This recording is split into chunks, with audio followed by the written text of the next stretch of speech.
What took place inside that courtroom will be remembered for years to come. Judge Andrew Napolitano believed he could silence Congresswoman Jasmine Crockett with a contempt fine while she was testifying on voting rights. The 74-year-old ex-Fox News legal commentator, now serving on the federal bench, gazed down at the 43-year-old Texas Democrat with full assurance. He had no clue what was about to follow. "You are out of order, Congresswoman," Napolitano announced, his voice resounding through the crowded courtroom. "I'm fining you $500 for contempt of court." The chamber instantly fell into complete silence. Crockett, once a civil rights lawyer and now a congresswoman, rose slowly to her feet. What she said next not only stunned every person in the room, it may have ended Napolitano's judicial career for good. Before we get deeper into this unbelievable story, make sure to subscribe and turn on the notification bell so you never miss these kind of political showdowns. Trust me, you'll want to see what comes next. That Tuesday morning, the federal courthouse in Washington, D.C. was charged with tension. News crews filled the corridors. Reporters held notebooks tightly.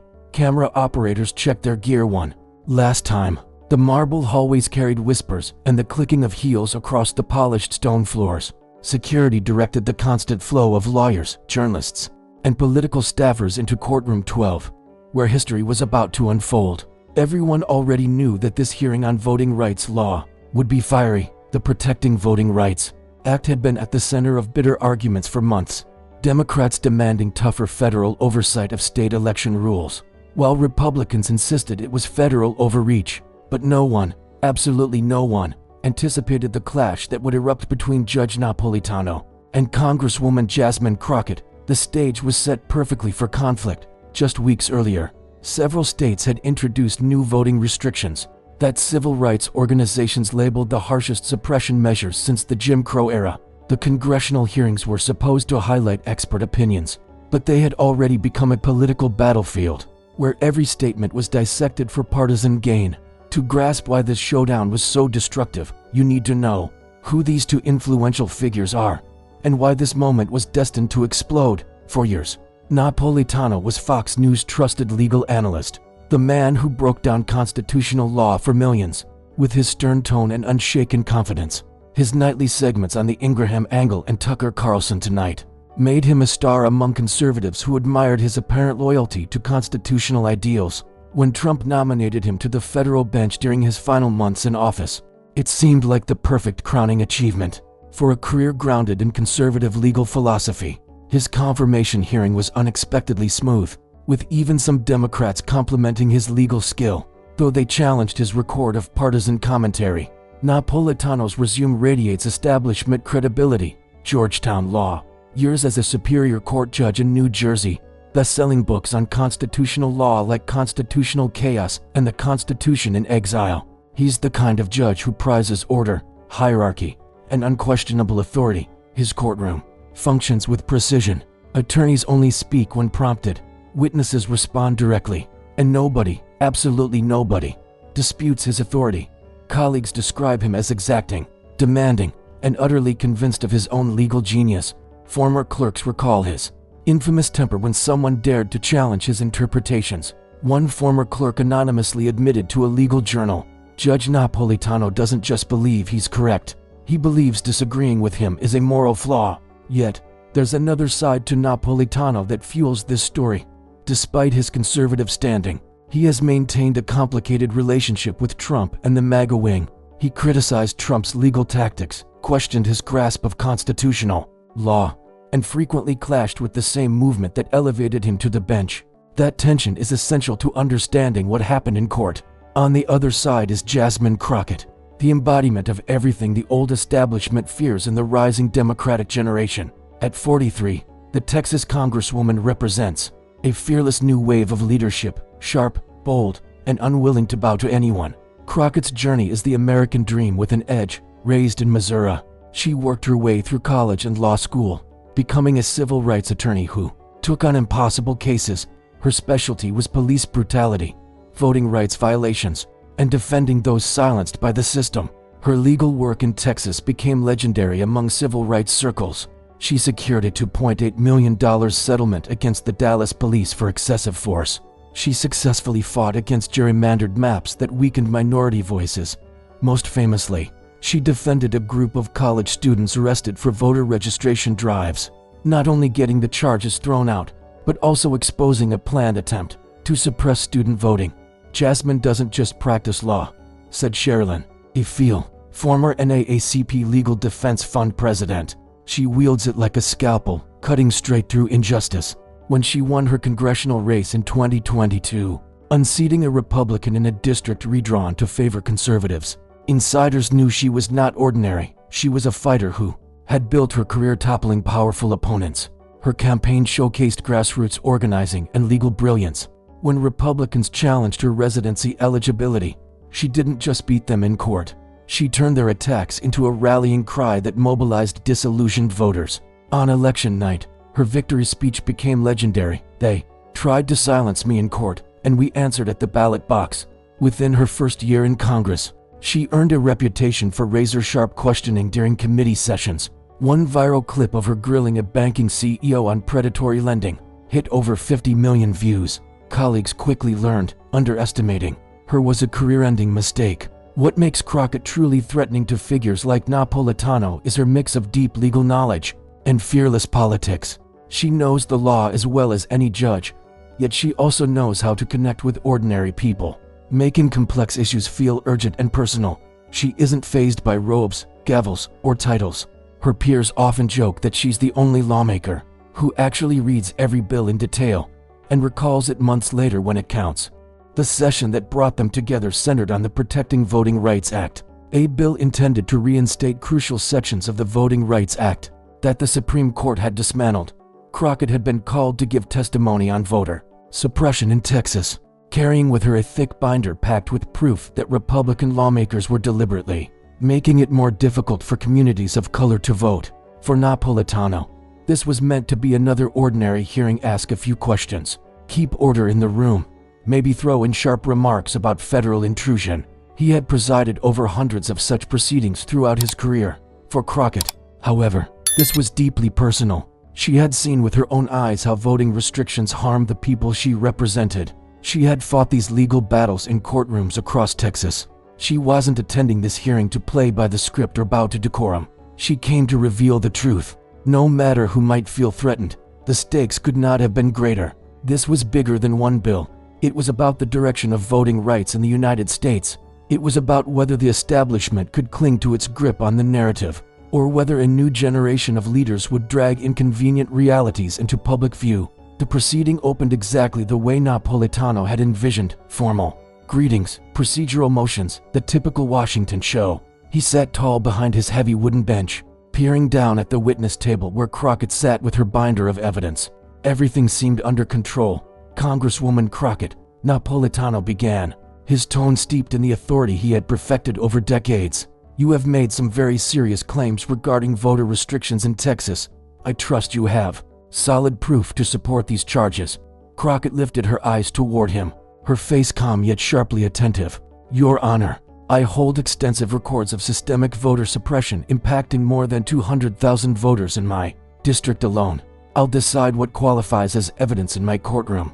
Napolitano snapped back, a sharper tone slipping into his voice. "Please stick strictly to facts, not partisan speech." A flicker of warning crossed Crockett's face, the slight narrowing of her eyes that anyone who had opposed her in court would know well. Still, she maintained her poise, opening her binder with deliberate care. "Certainly, Your Honor. Let me begin with verified cases of polling stations being shut down without proper notice, disproportionately burdening minority communities." As Crockett began laying out her material, something unexpected unfolded. Her testimony wasn't the typical political performance Napolitano had grown used to. This was a seasoned civil rights lawyer systematically constructing a case, citing laws, referencing precedent, presenting evidence with exact precision. In Harris County alone, Crockett continued, "We documented 47 polling sites closed between 2020 and 2024, with 89% of those closures occurring in predominantly minority areas." Napolitano broken. "Correlation does not equal causation.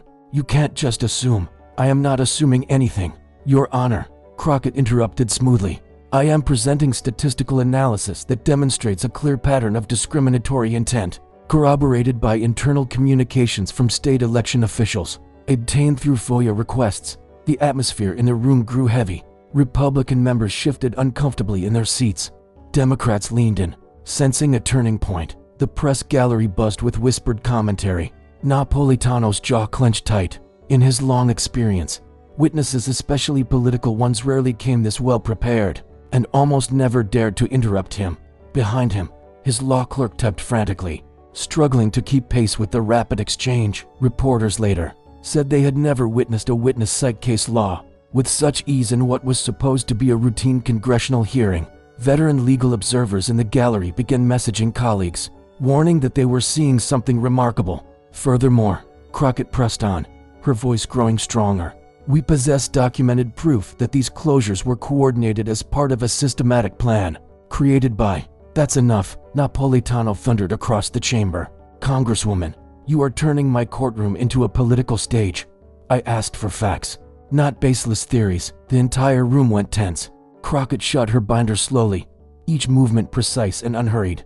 When she lifted her gaze at Napolitano, her eyes blazed. Your Honor, with all respect, every point I've presented is supported by fact, internal emails, statistical reviews, sworn statements from voters themselves. If truth makes you uneasy, that reflects your judicial philosophy, not my testimony.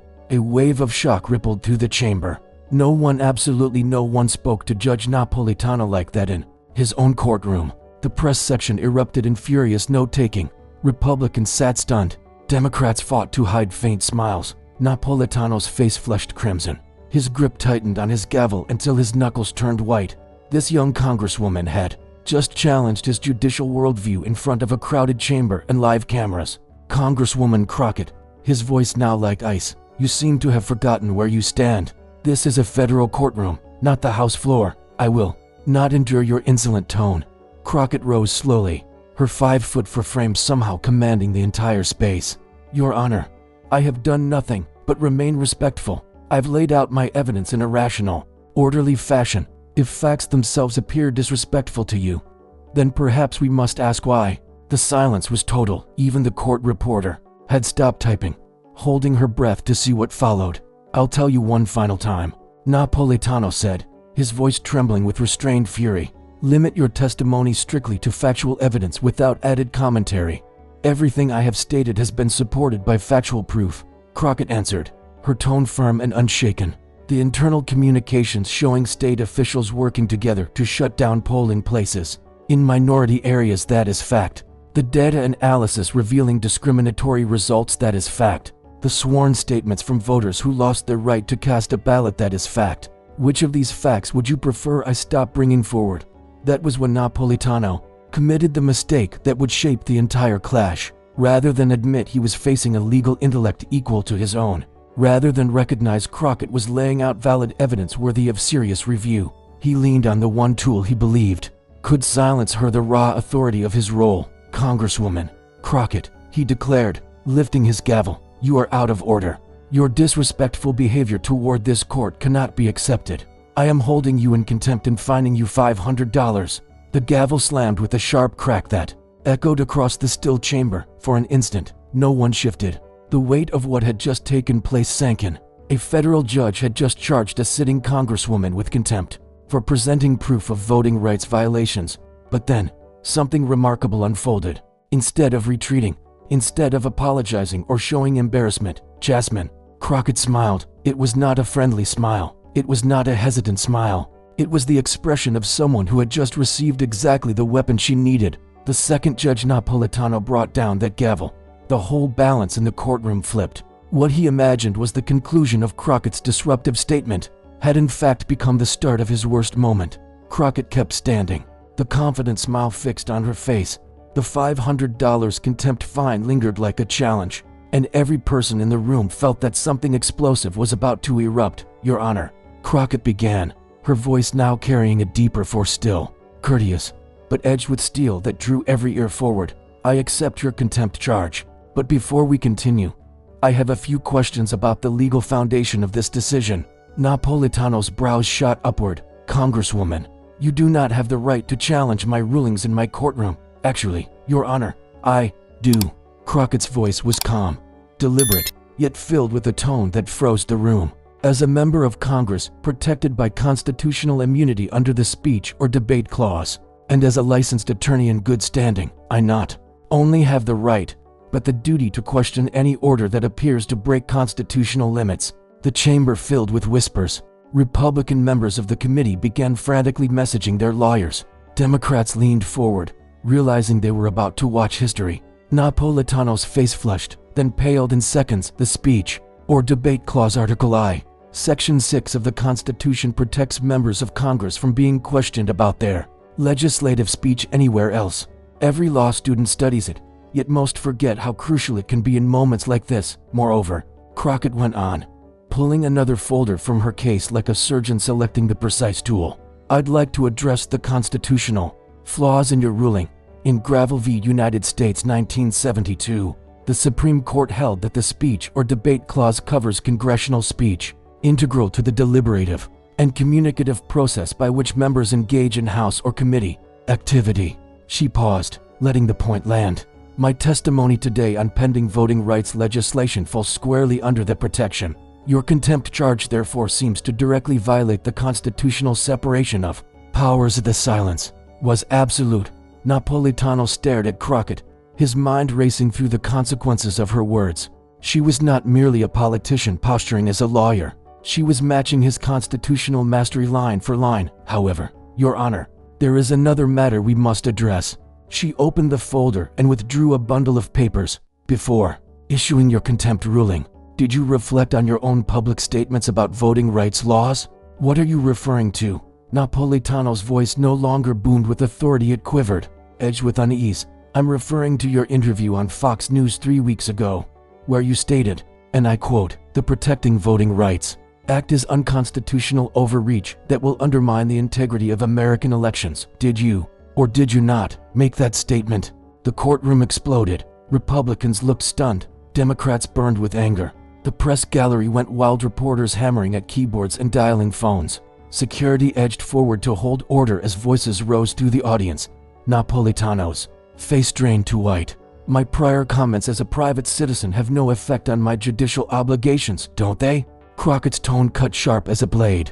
Because according to the Judicial Code of Conduct, Canon 2 requires judges to avoid even the appearance of impropriety, publicly condemning legislation, and then punishing a congresswoman for defending that same legislation creates precisely that appearance. She let the words hang before striking again. In fact, Your Honor, weren't you warned by judicial ethics advisors that your media remarks could pose conflicts of interest when you were confirmed to this seat?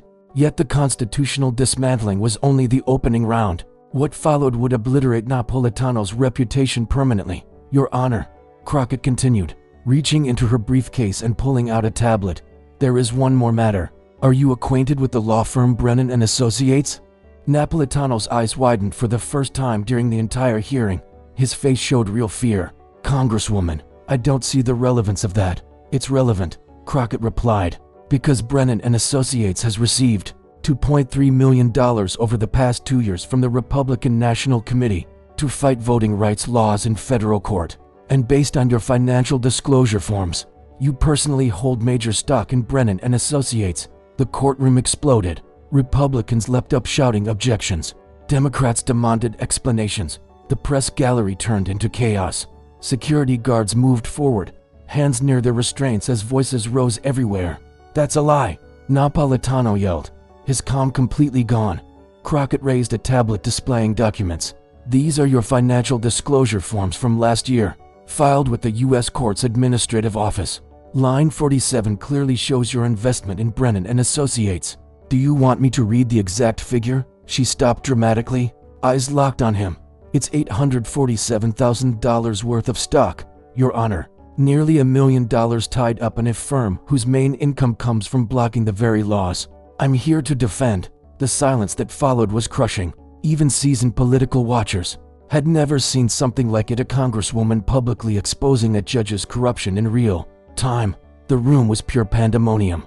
Yet Crockett's voice cut sharply through. Your Honor, you have a direct financial stake in voting rights cases. You've openly denounced the legislation I'm here to support. And when I presented evidence that threatens the strategies your investment profits from, you tried to silence me with a contempt order. She paused, letting the words sink in. This isn't about respect for your courtroom. This is about protecting your portfolio. The silence deepened. Everyone understood what had just happened. Crockett had not only defended herself, she had destroyed Napolitano's credibility, his integrity, and possibly his entire career. His face was pale. His hands shook as they clutched the desk. But Crockett pressed on. "Your Honor, I formally request that you recuse yourself from all voting rights cases. Because of your clear conflict of interest, I also move to dismiss my contempt citation as unconstitutional and ethically compromised. And I will be filing a complaint with the Judicial Ethics Committee this afternoon." The judge, who had begun the day brimming with confidence, believing he could silence a congresswoman with a gavel, now sat in stunned silence as his career fell apart. Court is in recess," Napolitano muttered, nearly fleeing from the bench. As he vanished through the door, chaos overtook the courtroom again. But Crockett stood calm at the witness table, having just delivered one of the most devastating takedowns in modern political memory. The gavel's echo had barely faded when the first tweet appeared. A reporter had live-streamed the exchange, and within minutes, "Crockett destroys Napolitano" was trending across the country. What followed in the hours and days ahead reshaped not just their careers, but the entire debate on judicial ethics and voting rights in America. Within 30 minutes, clips were everywhere: Twitter, TikTok, Instagram, YouTube. Every feed showed Crockett dismantling Napolitano's authority the instant she revealed his financial ties. CNN's homepage blared, "Watch, Congresswoman exposes judge's financial conflicts in real time."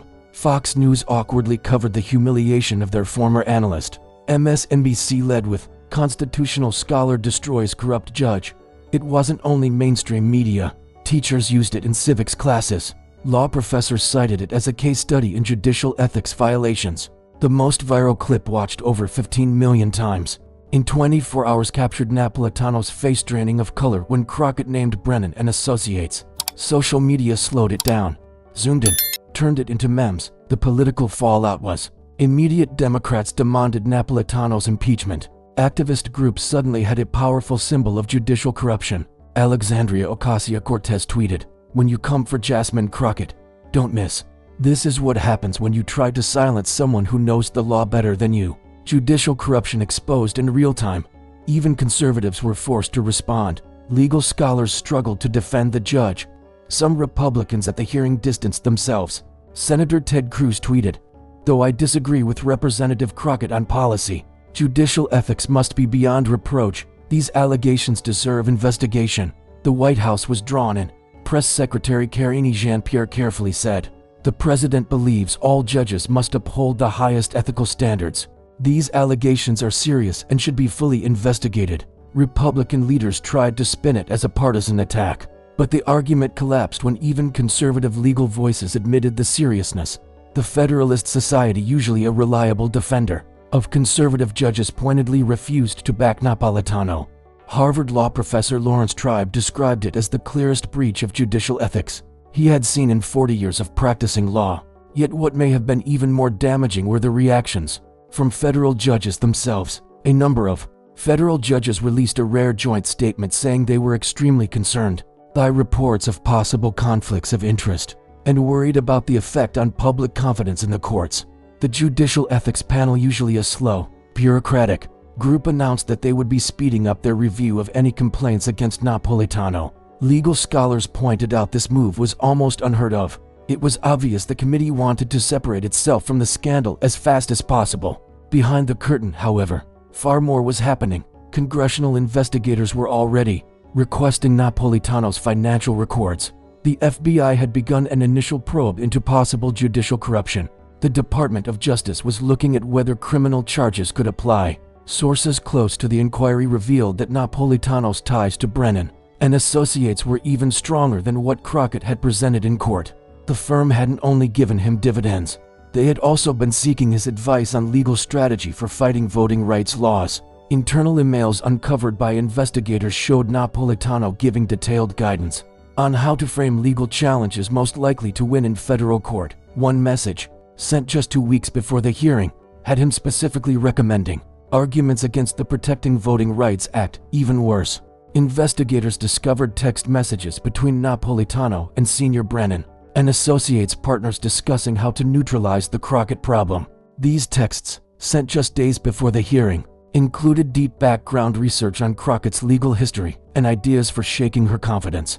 During her testimony, the probe also revealed Napolitano had joined private planning sessions with Republican strategists, where they talked about using court cases to weaken Democratic voting rights protections. These meetings, often held in elite Washington clubs, included talk about which judges might be sympathetic to such lawsuits. Federal agents were especially interested in a $50,000 consulting payment Brennan and Associates had made to a company owned by Napolitano's wife just weeks after his appointment to the bench. The payment, labeled Judicial Education Services, appeared to have no actual work or paperwork behind it. Meanwhile, Crockett's congressional office was flooded with invitations from law schools, civil rights groups, and pro-democracy organizations, and more importantly, her clash with Napolitano pushed the voting rights issue into the national spotlight. Bills that had been stuck in committee suddenly gained fresh momentum.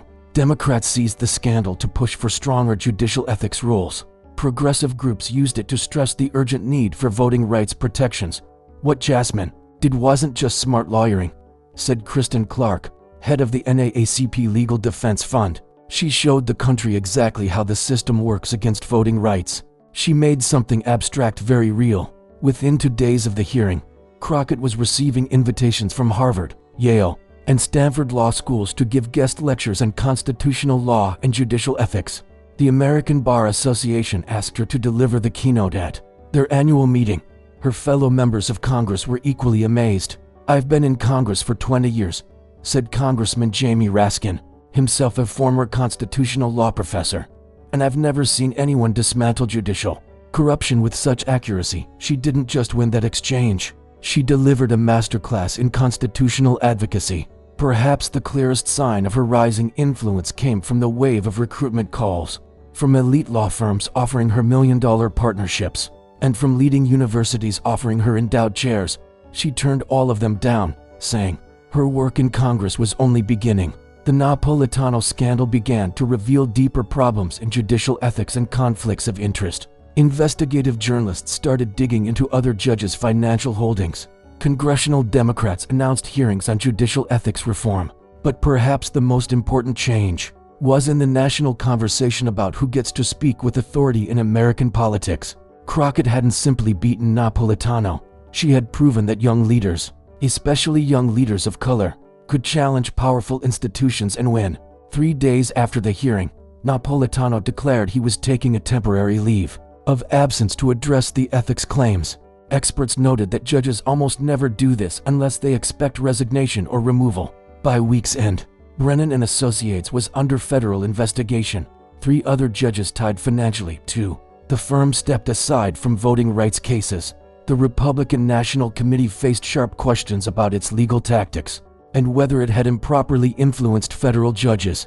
But the bigger victory was larger than one corrupt judge or one shady law firm. Crockett's takedown of Napolitano had exposed a whole network of financial interests working to weaken voting rights. She had shown the public how money shapes court decisions. Even more importantly, she proved the system is not untouchable. A prepared, skilled advocate can uncover corruption and hold even the most powerful accountable. The Judicial Ethics Panel's review is expected to wrap up within weeks, with most legal experts predicting Napolitano will be forced to resign. The FBI's case against Brennan and Associates could lead to criminal indictments. Congress is pushing ahead with the most sweeping judicial ethics reforms in decades. And above all, Jasmine Crockett has emerged as a different kind of political figure. One who blends deep legal knowledge with fearless advocacy and the skill to explain complex issues to everyday people. She's already being mentioned as a possible Senate candidate, a future presidential hopeful, even a Supreme Court justice. No matter what role she takes next, her showdown with Napolitano has firmly established her as one of the most powerful leaders of her generation. The lesson from this fight isn't only about judicial misconduct or voting rights, though both matter greatly. It's about the strength of preparation, the necessity of confronting authority when it's wrong, and the truth that in America, facts can still overcome wealth and status. Jasmine Crockett didn't just make Judge Napolitano regret his contempt order. She showed the country what real leadership means in the modern era. The real question now isn't whether Napolitano can survive the scandal, it's whether the institutions he represents can be reformed before more corruption surfaces, and whether other young leaders will follow Crockett's example of bold, fact-driven advocacy. One thing is sure, after watching a 43-year-old Congresswoman bring down a federal judge in real time, Washington will never view Jasmine Crockett the same way again. Stay tuned to see what happens next in this unfolding story. Subscribe to Zentro Stories and hit the bell icon to stay updated with the latest political scandals and stories. Share this with anyone who needs to understand what accountability truly looks like. And tell us in the comments, do you believe more judges should face this kind of scrutiny? The conversation is only beginning.